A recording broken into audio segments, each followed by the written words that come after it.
Hello hello and welcome friends. आज हम अधिगम के बारे में जानेंगे। सामान्य शब्दों में हम लोग सीखने को अधिगम मान लेते हैं। वास्तविक शब्दों में केवल सीखना अधिगम नहीं है, बल्कि सीखे हुए ज्ञान का हमारे व्यवहार में स्थायी हो जाना अधिगम कहलाता है। एक व्यक्ति दैनिक जीवन में विभिन्न कार्यों और परिस्थितियों से गुजरता है। उनमें से कभी कभी कुछ कार्य एवं परिस्थितियाँ ऐसे अनुभव दे जाते हैं जो व्यक्ति के व्यवहार में स्थायी हो जाते हैं। स्थायी हो जाने वाले परिवर्तन ही अंतिम रूप से व्यवहार में स्थायी परिवर्तन लाते हैं, जो अधिगम कहलाते हैं। शॉर्टेन के अनुसार प्रतिदिन होने वाले नए नए अनुभवों के कारण व्यवहार में आने वाले स्थायी परिवर्तन ही अधिगम है। वुडवर्थ के अनुसार नवीन ज्ञान एवं प्रतिक्रियाओं का अर्जन ही अधिगम है। स्किनर के अनुसार व्यवहार में उत्तरोत्तर अनुकूलन ही अधिगम है। गिलफोर्ड के अनुसार व्यवहार के कारण व्यवहार में होने वाला स्थायी परिवर्तन ही अधिगम है।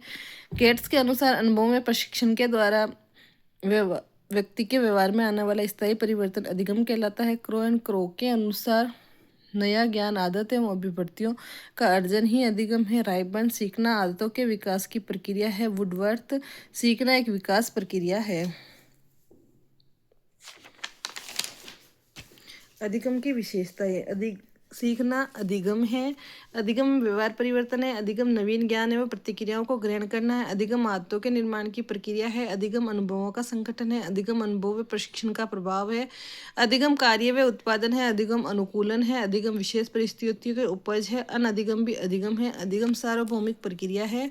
अधिगम निरंतर चलने वाली सतत प्रक्रिया है। सीखने की क्रियाएं और प्रकार। सामान्यतः कोई भी व्यक्ति या बालक किसी विषय वस्तु को सीखता है तो उसमें अलग अलग प्रकार के व्यवहार प्रकट होते हैं।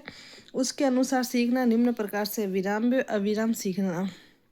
विराम से अभिप्राय उस सीखने से लगाया जाता है जिसमें बालक किसी पाठ को पढ़ते समय बीच बीच में रुक जाता है। ये विधि उस समय श्रेष्ठ होती है जब पाठ बड़ा हो तथा सीखने के लिए समय पर्याप्त हो, जबकि कभी कभी एक बालक बिना रुके हुए लगातार सीखता है। ये उस समय संभव है जब पाठ छोटा व सीखने के लिए समय की भी कम हो। मनोवैज्ञानिक दृष्टिकोण के आधार पर दोनों ही प्रकार के सीखना परिस्थितियों के अनुसार श्रेष्ठ व कम श्रेष्ठ हो सकता है। पूर्ण व अंश में सीखना। जब एक बालक किसी पाठ को एक ही बार में पढ़कर तैयार कर लेता है तो पूर्ण पाठ सीखना होता है, और यदि बालक उस पाठ को छोटी छोटी इकाइयों में बांटकर एक एक भाग को सीखते हुए आगे बढ़ता है तो वह अंश में सीखना होता है। सार्थक अभिप्राय व प्रासंगिक सीखना। जब एक बालक या व्यक्ति किसी विषय वस्तु को अभिप्राय सहित सीखने का प्रयास करता है अथवा विषय वस्तु को समझते हुए आगे बढ़ता है तो वह सार्थक सीखना होता है, और यदि कोई जानकारी किसी प्रसंग में हो तो वह प्रासंगिक सीखना होता है। इनमें से सार्थक सीखना ज़्यादा श्रेष्ठ माना जाता है। अधिगम ग्रहण के प्रकार। डेविड आशुबेल अमेरिकी विद्वान के अनुसार ग्रहण के 4 प्रकार होते हैं। अभिग्रहण: जब एक बालक के सामने किसी विषय वस्तु को प्रेषित किया जाता है और बालक उस विषय वस्तु को बिना अर्थ समझे वैसी की वैसी स्मरण कर लेता है। अन्वेषण: जब एक बालक को स्वयं प्रेरित होकर खोज करते हुए सीखने का अवसर दिया जाता है तो वे अन्वेषण ग्रहण कहलाता है। इस प्रकार ग्रहण करना सीखने का सर्वश्रेष्ठ तरीका माना जाता है। रटंत: जब एक बालक विषय वस्तु के अर्थ एवं व्यवहार को वैसा का वैसा रट लेता है, फिर रटे गए व्यवहार के आधार पर अधिगम का प्रदर्शन करता है। अर्थ ग्रहण या सार्थक या अवबोध ग्रहण: जब एक बालक सबसे पहले समझने का प्रयास करता है और फिर समझे गए ज्ञान के आधार पर अपने व्यवहार को स्थायी बनाता है, ये सर्वोत्तम प्रकार का सीखना होता है। सीखने की अवस्थाएं असार्वभौमिक होती है: प्रारंभिक अवस्था, मध्यम अवस्था और अंतिम अवस्था। एक बालक जब पढ़ने के लिए आता है तो उस बालक में सदैव सीखने की गति समान नहीं रहती और वह अलग अलग समय में अपने सीखने की गति में भिन्नता प्रकट करता है। इसके अनुसार निम्न अवस्थाएं बन जाती है। प्रारंभिक अवस्था: इस अवस्था के समय बालक अत्यधिक ऊर्जावान है, स्फूर्तिवान होता है, इसलिए सीखने की गति में मात्रा अधिक होती है। मध्यम अवस्था: सीखते सीखते कुछ समय बाद बालक में आलस्य, थकान, सिरदर्द आदि पैदा होने लग जाते हैं जिसके कारण उसका सीखना मंद हो जाता है। अंतिम अवस्था: सीखते सीखते बालक में ऐसी चरम सीमा आ जाती है कि बालक का सीखना बिल्कुल बंद हो जाता है। जॉन डीवी, गेट्स, थॉर्नडाइक एवं अन्य विद्वानों के अनुसार जब बालक सीखता है तो प्रारंभ में तीव्र गति से, मध्य में मंद गति से सीखता है और फिर उसकी सीखने की गति मंद में मात्रा न्यून हो जाती है, परंतु यही सार्वभौमिक नहीं है। अधिगम में पठार भी आते हैं। पठार निर्माण के कारण बिंदु का परिवर्तन, विषय वस्तु की प्रकृति, शिक्षक का व्यवहार, शिक्षक की शिक्षण विधि, बालक की सीखने की इच्छा, सीखने का समय। जब एक बालक सीखना प्रारंभ करता है और कुछ समय सीखने के बाद सीखना बंद कर देता है और फिर से कुछ समय बाद सीखना प्रारंभ हो जाता है तो इन दोनों सीखने की अवस्थाओं के बीच आने वाली अवस्था या रुकावट को अधिगम का पठार कहते हैं। अधिगम के वक्र। सीखने वाले सभी बालकों का सीखने से संबंधित परिणाम सदैव एक समान नहीं होता, यानी प्रत्येक व्यक्ति में सीखने की विशेषताएं भिन्न भिन्न होती है। इनके सीखने की उपलब्धियों को यदि ग्राफ या रेखाचित्र से दर्शाया जाता है तो प्राप्त होने वाले रेखाचित्र अधिगम वक्र कहलाते हैं, जो 4 प्रकार के हो सकते हैं: धनात्मक या सकारात्मक अधिगम वक्र या अनतोदर वक्र। सीखने की मात्रा, सकारात्मक वक्र, सीखने का समय।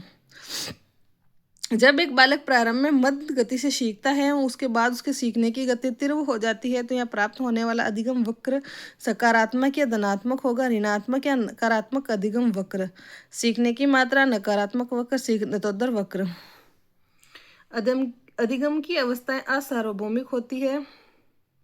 C.H. जड ने अधिगम स्थानांतरण के सामान्यीकरण का सिद्धांत प्रतिपादन किया था। जब एक बालक प्रारंभ में तेज गति से एवं बाद में मंद गति से सीखता है तो प्राप्त होने वाला वक्र नकारात्मक होता है। सरल रेखीय या ऋजु कोणीय अधिगम वक्र।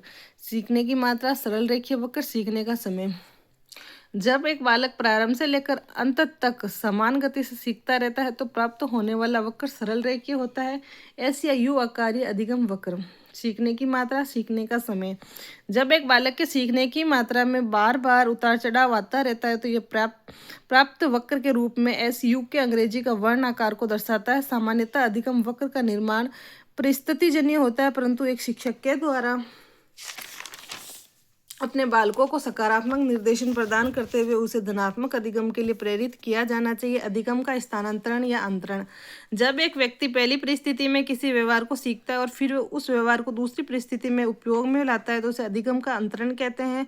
जैसे बालक पहली बार विद्यालय में जाता है तो उसे भाषा का ज्ञान दिया जाता है तथा बाद में उसी भाषा के ज्ञान के आधार पर अन्य विषय पढ़ने लग जाता है, तो अन्य विषय पढ़ने में भाषा के अधिगम का अंतरण हो रहा है। कोल्सनिक के अनुसार पहली परिस्थिति में प्राप्त ज्ञान, अभियोगिता एवं कौशल का दूसरी परिस्थिति में उपयोग ही अधिगम अंतरण है। अंडरवुड के अनुसार वर्तमान क्रिया पर पड़ने वाला पूर्ण अनुभवों का प्रभाव ही अधिगम अंतरण है। पीटरसन के अनुसार अधिगम अंतरण अनुभवों का विनियोग है। अधिगम अंतरण के सिद्धांत थॉर्नडाइक, रूगर व सोरेनसन के अनुसार समरूप तत्व अधिगम अंतरण का सिद्धांत। जब पहली परिस्थिति एवं दूसरी परिस्थिति में समान प्रकार के तत्व मौजूद होते हैं तो होने वाले अधिगम अंतरण की मात्रा अधिकतम होगी। जैसे हिंदी का ज्ञान संस्कृत भाषा में अधिकतम सीमा तक उपयोग में आएगा। सामान्यकरण का अधिगम अंतरण सिद्धांत। चार्ल्स वुड तथा क्रो एंड क्रो एक व्यक्ति किसी कार्य व्यवहार को सामान्य रूप से ग्रहण कर लेता है या उसके व्यवहार में सामान्य हो जाता है तो उस कार्य को किसी भी परिस्थिति में आसानी से पूरा कर लेगा, और यदि उसे अचानक कोई नवीन कार्य या परिस्थिति दे दी जाएगी तो वह कार्य उसके लिए कठिन हो जाएगा। जैसे नियमित रूप से 50 बालकों की कक्षा में पढ़ाने वाले शिक्षकों को 50 ही बालक पढ़ाने के लिए भेजा जाता है तो वह आसानी से पढ़ा लेंगे। उसके स्थान पर उसे 500 बालक की कक्षा में भेज दिया गया तो वे घबराने लगेंगे। द्विकारक अधिगम अंतरण सिद्धांत। स्पियरमैन ने बुद्धि का सिद्धांत दिया था। उसी बुद्धि सिद्धांत के अनुसार उन्होंने अधिगम अंतरण के लिए द्विकारक सिद्धांत दिया। इस सिद्धांत के अनुसार जब भी व्यक्ति किसी जानकारी को प्राप्त करता है तो बुद्धि का विशिष्ट खंड एस कारक सहयोग करता है, और यदि वह प्राप्त ज्ञान को उपयोग में लेता है तो वह सामान्य या जी कारक का योगदान होता है। समग्रता का अधिगम अंतरण सिद्धांत, जो कि कोहलर ने दिया था। कोहलर के द्वारा दिए गए इस सिद्धांत में स्पष्ट किया गया कि कोई भी बालक या व्यक्ति जब पहली परिस्थिति में प्राप्त ज्ञान या समझ का दूसरी परिस्थिति में उपयोग करना चाहता है तो पहली आवश्यकता है कि ज्ञान उसमें पूर्ण हो और साथ ही उस ज्ञान को अगली परिस्थिति में उपयोग में लाने के लिए उसमें सूझ होनी चाहिए। मूल्यों के अभिज्ञान का सिद्धांत बागले। मूल्यों के अभिज्ञान का सिद्धांत बागले ने दिया था। बागले के अनुसार व्यक्ति के गुणों में से कुछ गुण ऐसे होते हैं जो उसके आदर्श बन जाते हैं और केवल आदर्श गुणों का ही अंतरण आसानी से हो सकता है। जैसे एक शिक्षक नियमित रूप से गणित विषय पढ़ाता है, यदि वह शिक्षक बालकों को गणित ही पढ़ाएगा और यदि वे बालकों को सामाजिक विज्ञान पढ़ाना शुरू कर दे तो बालक उससे सीखना पसंद नहीं करेंगे। अधिगम अंतरण के प्रकार। सकारात्मक, धनात्मक अधिगम अंतरण, नकारात्मक ऋणात्मक अंतरण, शून्य अधिगम अंतरण। सकारात्मक अधिगम अंतरण। एक व्यक्ति पहली परिस्थिति में प्राप्त ज्ञान या अभियोगिता को दूसरी परिस्थिति में उपयोग लाता है और ये विज्ञान दूसरी परिस्थितियों के कार्यों को करते हुए उपयोगी होता है। यह सहयोग करता है तो वह सकारात्मक अधिगम अंतरण कहलाता है। उन सभी परिस्थितियों में सकारात्मक अंतरण होगा जिनमें व्यक्ति छोटे से बड़े कार्य की ओर या उच्चता की दिशा में गमन करता है। जैसे साइकिल चलाने के बाद मोटरसाइकिल चलाने में, हिंदी का ज्ञान लेने के बाद संस्कृत का ज्ञान लेने में सकारात्मक अंतरण होता है। नकारात्मक ऋणात्मक अधिगम अंतरण, जब पहली परिस्थिति का ज्ञान या अभियोगिता दूसरी परिस्थिति में ज्ञान प्राप्ति के समय बाधा पैदा करे तो वह नकारात्मक अंतरण कहलाता है। अचानक परिस्थिति का उच्च से निम्न हो जाना या बदल जाना नकारात्मक अधिगम अंतरण पैदा करता है। जैसे मोटरसाइकिल चलाने के बाद साइकिल चलाना, कई महीनों तक पुराने जूते पहनने के बाद अचानक नए जूते पहनना, पुराने मोटरसाइकिल चलाने का अनुभव होने के बाद अचानक नई मोटरसाइकिल चलाने आदि में बाधा उत्पन्न होना। शून्य अधिगम अंतरण, जब पहली परिस्थिति में प्राप्त ज्ञान कौशल का दूसरी परिस्थिति में कार्य करते समय कोई प्रभाव नहीं पड़ता तो यहाँ होने वाला अधिगम अंतरण शून्य कहलाता है। उन परिस्थितियों में शून्य अधिगम अंतरण होता है जब परिस्थितियां या तो समांतर हो या फिर विपरीत हो। जैसे रहीम का दोहा याद करने के बाद कबीर का दोहा याद करने पर कोई प्रभाव नहीं पड़ता। क्रिकेट को के खिलाड़ी पर बॉलिंग के ज्ञान का प्रभाव बैटिंग पर नहीं पड़ता। किसी भी कार्य के प्रति विशेष आकर्षित करना तथा सकारात्मक रिजल्ट आते हैं। स्मरण शक्ति, किसी विषय वस्तु को याद करते हैं तो विषय वस्तु संपूर्ण या आंशिक रूप से लंबे समय तक याद रहती है। अधिगम के प्रकार, रॉबर्ट एम गैने के अनुसार सबसे उच्च समस्या समाधान अधिगम, सिद्धांत अधिगम, प्रत्यय अधिगम, बहुविभेदन अधिगम, शाब्दिक अधिगम, श्रृंखला अधिगम, उद्दीपन अनुक्रिया अधिगम, संकेत अधिगम। Conditions of learning M Gagne की पुस्तक है। अमेरिकी विद्वान रॉबर्ट एम गैने ने 8 प्रकार के अधिगम का उल्लेख किया है और उनको एक सोपानिक के रूप में प्रस्तुत किया तथा इनकी विशेषताओं का वर्णन किया है। संकेत अधिगम में सबसे निम्न श्रेणी का अधिगम होता है। इसमें बिना तर्क व चिंतन के केवल संकेतों के माध्यम से व्यवहार करना होता है। पावलोव के सिद्धांत पर आधारित है तथा अनुकूलित अनुक्रिया के रूप में होता है। जैसे चौराहे पर लाल बत्ती को देखते ही वाहनों का रुकना, हरी झंडी को देखते ही रेलगाड़ी का चलना। उद्दीपन अनुक्रिया अधिगम थॉर्नडाइक के सिद्धांत पर जब कोई व्यवहार किसी उद्दीपन के कारण होता है तो उस उद्दीपन से होने वाली अनुक्रिया व्यक्ति विशेष से संबंधित होती है और अचानक किसी व्यवहार को जन्म देती है। इसमें भी तर्क व चिंतन का अभाव पाया जाता है। जैसे विद्यालय की घंटी बजते ही सड़क पर चल रहे लोगों में से उस विद्यालय में पढ़ने वाला बालक दौड़ने लगता है। श्रृंखला अधिगम एडविन गुथ्री के सिद्धांत पर कुछ व्यवहार ऐसे होते हैं जिनको हमें निश्चित श्रृंखला क्रम में ही पूरा करना होता है। जैसे वर्णमाला का निश्चित क्रम क ख ग ढ। अधिगम और विकास एक जटिल तरीके से अंत संबंधित है। शाब्दिक अधिगम, जब हमारा व्यवहार शब्दों के रटने, स्मरण करने, याद करने पर निर्भर होता है तो ये शाब्दिक अधिगम कहलाता है। जैसे कविता पाठ के लिए उस कविता की पंक्तियों को रटना पड़ेगा। बहुविभेदन अधिगम, जब व्यक्ति के सामने 2 या 2 से अधिक विकल्प उद्दीपक होते हैं उनमें से किसी एक विकल्प या उद्दीपक को छांटना बहुविभेदन अधिगम कहलाता है। जैसे एक बहुचयनात्मक प्रश्नावली में से सही विकल्प का चुनाव करना। प्रत्यय अधिगम, जब भी कोई व्यवहार किसी विचार के उन्नत होने से पैदा होता है तो प्रत्यय अधिगम की श्रेणी में आता है। विभिन्न प्रकार के आविष्कार होना विचारों पर ही आधारित है। सिद्धांत अधिगम, कुछ व्यवहार ऐसे होते हैं जो निश्चित सिद्धांतों पर आधारित होते हैं। जैसे H2+O = H2O जल ही बनता है। समस्या समाधान अधिगम, किसी भी प्रकार की समस्या के समय व्यक्ति को उस समस्या का समाधान प्राप्त करना होता है और समस्या से समाधान तक जाने के लिए उच्च स्तरीय चिंतन की आवश्यकता होती है। इसीलिए इस सर्वोच्च श्रेणी का अधिगम कहते हैं। ये गेस्टॉल सिद्धांत पर आधारित होता है और विश्व विकास के लिए जिम्मेदार होता है। अधिगम के निहितार्थ या संप्रत्यय, अमेरिकी विद्वान विलियम जेम्स ने 1890 ईस्वी में अपनी पुस्तक द प्रिंसिपल ऑफ साइकोलॉजी मनोविज्ञान के सिद्धांत में संप्रत्यय का उल्लेख किया है जो निम्न है। आत्म संप्रत्यय, अभिवृत्ति या मनोवृत्ति, रुचि, अभिरुचि, अभिक्षमता, अभियोगिता, आदत, अवधान, सामाजिक कौशल और स्मृति। प्रत्यय का अभिप्राय विचार से लिया जाता तथा विचार वह शक्ति है जो हमें किसी कार्य के प्रति प्रेरित करता है अथवा कार्य करने के लिए आगे बढ़ता है। सामान्यतः कार्य व्यवहार में सत्य वास्तविक विचारों का योगदान होता है जिन्हें संप्रत्यय कहते हैं। एक व्यक्ति के अधिगम से संबंधित संप्रत्यय निम्न प्रकार से है। आत्म संप्रत्यय, आत्म संप्रत्यय से अभिप्राय व्यक्ति की खुद के बारे में सोच या धारणा से है। कोई भी व्यक्ति अपने आप को क्या समझता है उसे ही उसका आत्म संप्रत्यय कहते हैं। आत्म संप्रत्यय 2 प्रकार के होते हैं। पहला है वास्तविक संप्रत्यय, जब एक व्यक्ति वर्तमान को लेकर सोचता है जैसे मैं क्या हूँ, कौन हूँ, कैसी हूँ। आदर्शात्मक संप्रत्यय, जब व्यक्ति भविष्य को लेकर विचार बनाता है या सोचता है कि जैसे मैं क्या बनूंगी, कब बनूंगी, कैसे बनूंगी। संप्रत्यय निर्माण के लिए 2 पक्ष कार्य करते हैं, शारीरिक और मानसिक। शारीरिक पक्ष, जब एक व्यक्ति अपने शरीर के रंग रूप कद काठी को लेकर संपत्तियां बनाता है और सोचता है मैं कितनी अच्छी दिखती हूँ, मैं कितनी सुंदर हूँ। मानसिक पक्ष, जब व्यक्ति अपनी मानसिक संगठन, परिपक्वता, बुद्धि लब्धि आदि को ध्यान में रखते हुए सकारात्मक धारणा बनाता है, जैसे मैं अन्य लोगों से ज्यादा अच्छा काम कर सकती हूँ, ज्यादा समय पढ़ सकती हूँ, याद रख सकती हूँ आदि, एक व्यक्ति को जीवन में अधिकतर सफलताएं मानसिक पक्ष की प्रबलता से मिलती है। एक शिक्षक के रूप में कार्य करते हुए व्यक्ति को अपने विद्यार्थियों में सकारात्मक दृष्टिकोण एवं स्वयं के प्रति अच्छी धारणा बनाने के लिए प्रोत्साहन देना चाहिए। स्व प्रति निर्माण में अभिक्षमता सहायक होती है।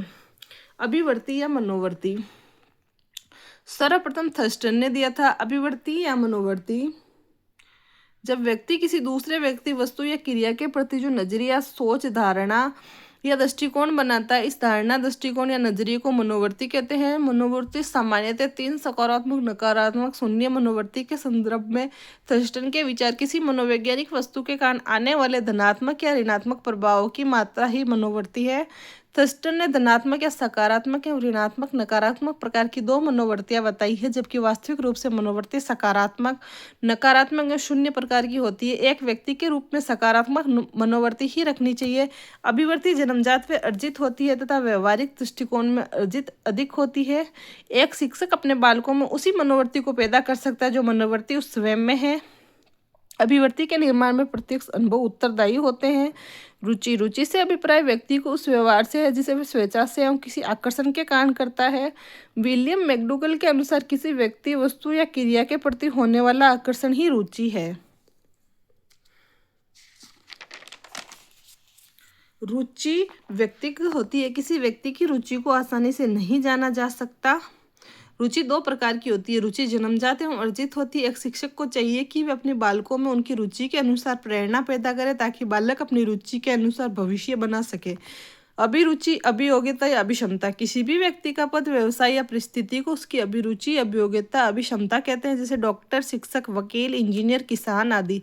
अभिरुचि जन्मजात एवं वर्जित होती है क्योंकि अभिरुचि रुचि का भविष्य माना जाता है। अभिरुचि के प्रकार, यांत्रिक अभिरुचि, इंजीनियर, मैकेनिक, चालक, मिस्त्री। कलात्मक अभिरुचि, चित्रकार, मूर्तिकार, शिल्पकार, संगीतकार आदि। शैक्षणिक अभिरुचि, शिक्षक, लेखक, विद्यार्थी, पत्रकार, दार्शनिक, साहित्यकार। संवेदनात्मक अभिरुचि, डॉक्टर, पुलिस, सेना, वकील। सामाजिक अभिरुचि, समाज सेवी, समाज सुधारक, राजनेता। व्यक्ति की वह शक्ति जिसे प्रशिक्षण देकर बनाया जा सकता अभिक्षमता होती है। आदत, जो कि अर्जित होती है। जब किसी भी कार्य को हम पहली बार करते हैं तो वह कार्य हमें कठिन लगता है, और यदि हम उस कार्य को बार बार करते रहते हैं तो हम उस कार्य का अभ्यास हो जाता है, अर्थात वह हमारे स्वभाव में आ जाता है और स्वभाव में आने के कारण सरल बन जाता है। इसे ही आदत कहते हैं। आदत कार्य को सरल बनाने वाला व्यवहार है। गेरेट के अनुसार आदत उस व्यवहार को दिए जाने वाला नाम है जो इतनी अधिक बार दोहराया जाता है कि यंत्रवत हो जाता है। लाडेल के अनुसार आदत वह व्यवहार है जिसे व्यक्ति प्रारंभ में जानबूझकर या स्वेच्छा से करता है, फिर बार बार करने पर स्वतः हो जाती है। सामान्यतः आदतें 2 प्रकार की होती है, अच्छी आदतें और बुरी आदतें। आदतें हमारे चरित्र में व्यक्तित्व का निर्माण करती है, इसलिए जीवन में अच्छी आदतें ही अपनानी चाहिए। ड्यूक ऑफ वेलिंगटन के अनुसार आदत व्यक्ति का दूसरा स्वभाव होती है जो सामान्य स्वभाव से 10 गुना शक्तिशाली होती है।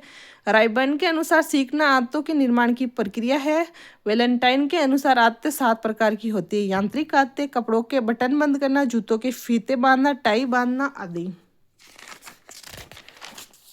शारीरिक अभिलाषा संबंधी आदतें, चाय पीना, शराब पीना, धूम्रपान करना।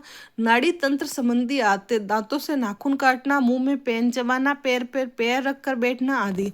भाषा संबंधी आदतें, अपशब्द बोलना, अशुद्ध बोलना, जल्दी बोलना या तकिया कलाम आदि। विचारों संबंधी आदतें, अच्छे विचार, बुरे विचार। नैतिक आदतें, बड़ों का कहना मानना, सम्मान करना, झूठ बोलना, कहना नहीं मानना। भावना संबंधी आदतें, दया, प्रेम, सहयोग, सहानुभूति आदि।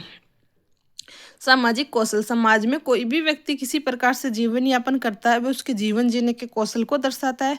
MP मुफाद के अनुसार जीवन जीना एक सुंदर कला है जो सामाजिक वातावरण से आती है। जिस सामाजिक वातावरण में एक व्यक्ति निवास करता है वह व्यक्ति उस सामाजिक वातावरण में अपनी आवश्यकताओं की पूर्ति के लिए जिस कुशलता से कार्य करता है उन कार्यों को समाज में अपनी पहचान बनाता है जो उस व्यक्ति को सामाजिक सरोकार से जोड़ती है, तथा ऐसे व्यक्ति में निम्न प्रकार के गुण होते हैं: समायोजन क्षमता, मिलनसारिता, उच्च आकांक्षा स्तर, नेतृत्व क्षमता, सहयोगी भाव, सामाजिक सेवा, विनम्र भाव, आदर्श व्यवहार, मेहनत एवं कार्यों के प्रति सकारात्मक, संतोषी प्रवृत्ति। Okay, bye friends. कल हम अधिगम के सिद्धांतों के बारे में जानेंगे। आपको आज का वीडियो कैसा लगा? Please like, share and subscribe.